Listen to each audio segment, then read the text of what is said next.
Hey everyone, Talking Dave over here, the dorky talking black guy that's just trying to get by. And welcome to another edition of Street Fighter Flashbacks.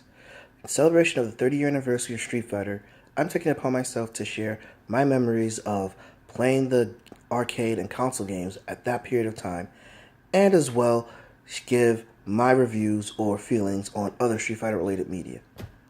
Well, after 6 years of milking Street Fighter 2 and going backwards with Street Fighter Zero and trying something outside of canon with Street Fighter EX, Capcom finally gave the fans what they wanted. A successor to this series. Hence, we have Street Fighter 3 New Generation. And to be quite honest, the Street Fighter 3 series is my personal favorite series of the Street Fighter games. Okay, so like its predecessor, Street Fighter 3 actually replaced 90% of the roster. Actually, if you want to be specific, in Japan, they completely gave the roster an overhaul, which was very controversial because everyone was upset that Ryu and Ken were not added. And the reason why is because Ryu and Ken were not the focal points of the series at this point in game. This point in time, the series was going to focus on basically a military type powerhouse American fighter named Alex, whom basically people say he's actually supposed to be he's based on Hulk Hogan, basically a grappler type, which was very interesting because grapplers in fighting games were not really taken that seriously. They were more for, people that like dissected a fighting game that, were to show off. But they were supposed to be like basically pawns and everything, or jobbers, just to display, the not the physical prowess, but at least the mental prowess. But with Alex, you got somebody that was really tall, gruff, bulging muscles, and very powerful, which was an interesting choice because this actually signified to me, in my interpretation, that the series was being serious about being from the streets, And also, like the other Street Fighter games, the new characters were replacements of some characters from the older games. For example, basically, while Ryu and Ken were in the original Japanese one, we had Sean, a young Brazilian fighter whom actually is living in New York City. Sean is inspired by Ken and is trying to be his student. So he mimics Ken's movements, but does not have the formal training that Ken had, and so his moves come off a little different. We have Ibuki.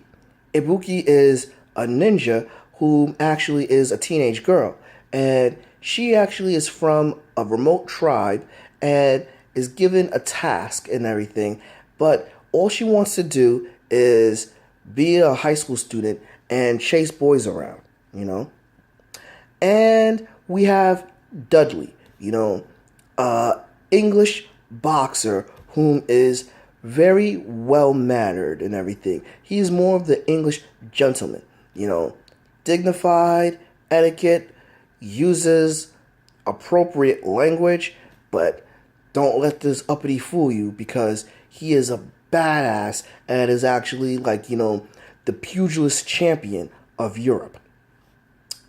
And so we got those four characters that I described that are pure replacements of the other characters. Oh, and I forgot, we got the twins. We got the Lee twins, actually. Yun, whom is supposed to be more of a replacement and a younger replacement of Gen from the original Street Fighter as well as the Alpha series, and Yang, more of a replacement of Lee from Street Fighter 1, the original Street Fighter. And it's funny that they're both referred to as the Lee brothers because Lee from the original Street Fighter is their uncle, whom has gone missing since the first game. Whom, well, we all presume that he's actually dead, at this point. And finally, we have two characters that I'm not really crazy about, in the likes of Necro, whom is the Dhalsim replacement, and as well as Elena, whom is a capoeira stylist, something new to this series. Oh wow, I actually forgot about Oro, the underlying badass, like Dhalsim, who was the underlying badass of Street Fighter 2. Oro is basically, well, he is a badass, basically. He's a hermit that is undefeated for hundreds of years, which brings a lot more of the mysticism into the series. So those are the characters: Alex, Ibuki, Dudley, Yun, Yang, Necro, Elena, and Oro, right?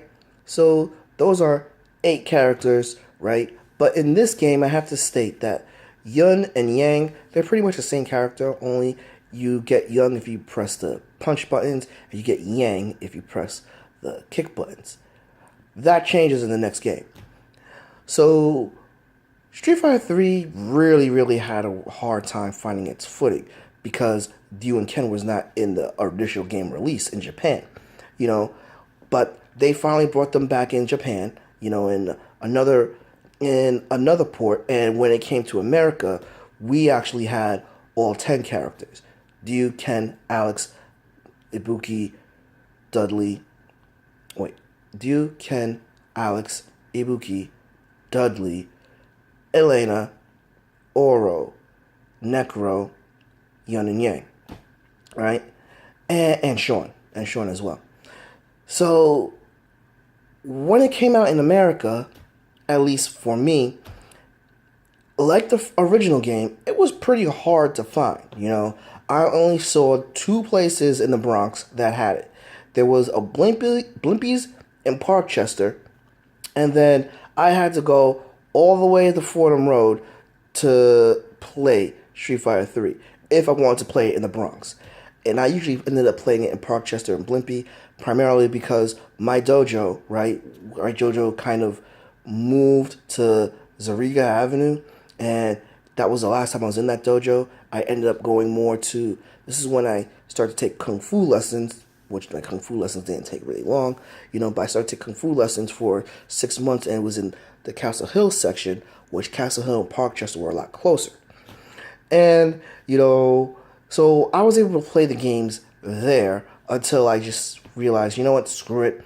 Let me just go to Manhattan. I can go to Playland in Manhattan. There was a huge arcade in Times Square called Playland. I would definitely find Street Fighter 3 there. Or I would go to Chinatown, in Manhattan. Definitely find Street Fighter 3 there. And I would also go, to the Village, where I mostly played Street Fighter 3 New Generation and a different game, which I'll get into in the future. So Street Fighter 3 it was easy for me to get to the arcade game to play them because not many people were really, really crazy about it, which I kind of understood to a degree because, only Ryu and Ken were back. There were a lot of new characters I know how to play, but the thing is, I was always one that was like, you know what? This is a new change and everything. Let's give these characters a chance. And wow, I was thoroughly impressed with these characters, which I'll go into more detail in the next video because basically there's a lot that I could talk about with this series. But the initial game, there's tons to get into.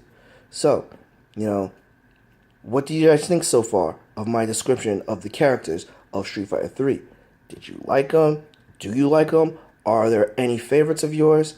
Please give me a comment below. Drop me a like. Follow me on Facebook and Twitter, which the links are down below. Subscribe and ring that bell so we know a new video loads.